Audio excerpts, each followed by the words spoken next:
Hi అండి. ఈరోజు పులిహోర పులుసు ప్రిపేర్ చేసుకుందామా అండి. ప్యాన్ పెట్టేసి ఒక చిన్న టీ గ్లాసు ఆయిల్, అలాగే ఎండుమిర్చి ఒక 4, పచ్చిమిర్చి ఒక 5 పొడవుగా కట్ చేసి వేసుకున్నానండి.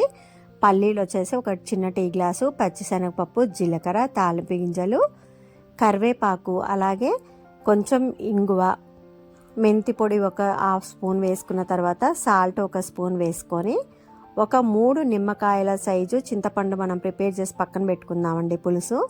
పసుపు కూడా వేసుకున్న తర్వాత మనం ఈ పిండి పక్కన పెట్టుకున్నటువంటి చింతపండు పులుసు యాడ్ చేసుకొని గ్రేవీ లాగా కావాలండి, లిక్విడ్ లాగా కాకుండా గ్రేవీ లాగా అయ్యేదాకా కుక్ చేసుకొని ఒక డబ్బాల్లో పెట్టేసి ఫ్రిడ్జ్లో స్టోర్ చేసుకుంటే అప్పటికప్పుడు పులిహోర అనేది కలుపుకోవచ్చు. దీంట్లో పచ్చి శనగలు నానబెట్టి లేదా ఉడకబెట్టి కలుపుకున్నా కానీ పులిహోర అనేది బాగా టేస్ట్ ఉంటుందండి. ఈ లిక్విడ్ అనేది 1 మంత్ వరకు కూడా ఉంటుంది, పాడవదనమాట.